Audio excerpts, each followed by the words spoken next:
भारत में एक बहुत बड़ा हिस्सा कम्यूटर सेगमेंट बाइक्स को जाता है। कम्यूटर सेगमेंट बाइक्स वो बाइक्स होती हैं जो छोटे इंजन में आती हैं, जैसे 100 सीसी वाले इंजन, 125 सीसी वाले इंजन, 110 सीसी वाले इंजन।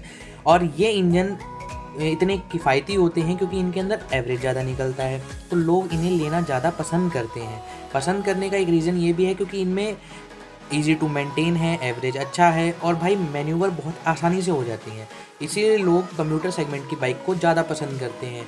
और कम्यूटर सेगमेंट का अगर किसी ने नींव रखी थी तो वो मैं बता दूँ आपको, हीरो ने ही रखी थी बहुत साल पहले, जब ये हीरो होंडा हुआ करती थी।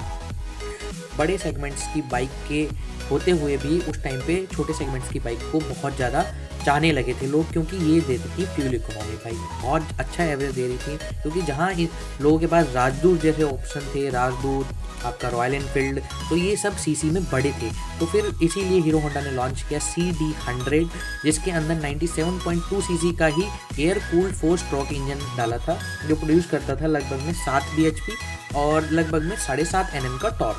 और इससे कंपनी ये बोलती थी कि ये भी आपका 50 किलोमीटर पर लीटर का एवरेज क्लेम करेगी। तो ये उस टाइम के लिए बहुत बड़ी चीज़ हो गई थी। तो लोगों ने इसे बहुत ज़्यादा इसलिए पसंद किया क्योंकि भाई इसको चलाना आसान था और मेंटेन करना आसान था, कहीं से भी आप निकाल सकते थे, हल्की थी ये वजन के अंदर। अब रॉयल एनफील्ड और बाकी सब चीज़ों के उनका देखो अलग ही फील है, लेकिन लोगों को ऑफिस जाने के लिए इतनी बड़ी बाइक नहीं चाहिए थी ना उस टाइम पे। तो इसी वजह से लोगों ने हीरो होंडा की CD100 को बहुत ज़्यादा सराहा। फिर एक दौर आता है कि आपका 1994 के अंदर हीरो होंडा लॉन्च करती है भाई स्प्लेंडर को। स्प्लेंडर का भी जो इंजन था वो बेस था CD100 पे ही, जो कि 97.2 सीसी पे ही था। और ये स्प्लेंडर का फर्स्ट वर्जन था जो आप देख रहे हो। तो इसके अंदर भी सेम चीज़ें रखी गई थी और इसका डिज़ाइन इतना ज़्यादा पॉपुलर हो गया। फिर उसके बाद इसका एक अपडेट आता है 2004 में, जिसको बोलते हैं स्प्लेंडर प्लस। अब स्प्लेंडर प्लस के अंदर इन्होंने जो चेंजेस किए थे वो हेडलाइट, टेल लाइट और जो इंडिकेटर्स थे उनके अंदर थोड़े मोटे चेंजेस कर दिए थे। और उसके बाद थोड़े से ग्राफिक चेंजेस किए थे। फिर एक मॉडल आया था इनका 2007 में, जो स्प्लेंडर प्लस के नाम से जाना जाता था, जिसके अंदर बॉडी की फेरिंग्स और ग्राफिक्स और एलॉय व्हील डाल दिए गए थे गाड़ी के अंदर। तो ये गाड़ी भी लोगों ने बहुत ज़्यादा पसंद करी।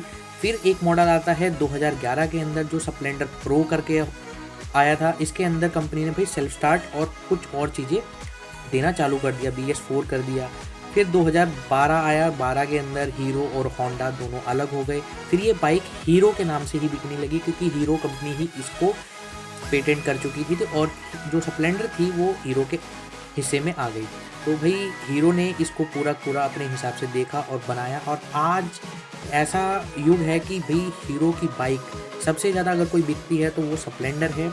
और लगभग में एक साल में 10 से 15 लाख, 20 लाख तक स्प्लेंडर बिक जाती हैं।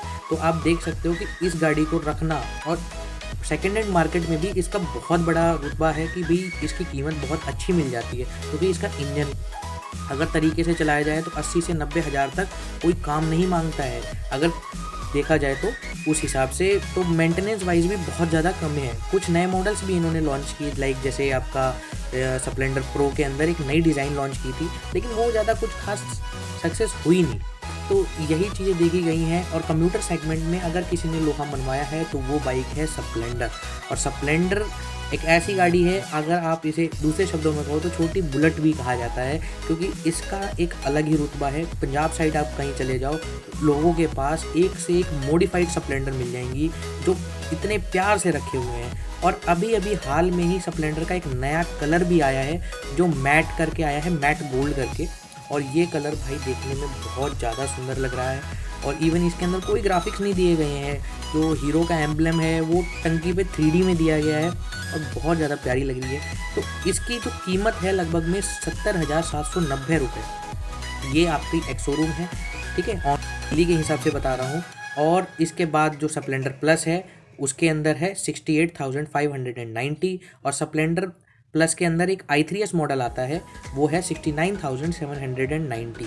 तो भाई ये है स्प्लेंडर का पूरा इतिहास, जो कि चालू हुआ था 1994 से लेके और आज की डेट तक ये चलता आ रहा है। और आज भी अगर किसी से आप कहोगे भाई 100 सीसी में सबसे रिलायबल गाड़ी कौन सी है, बाइक, तो सब यही कहेंगे भाई स्प्लेंडर। तो कैसी लगी वीडियो ज़रूर बताना। थैंक्स।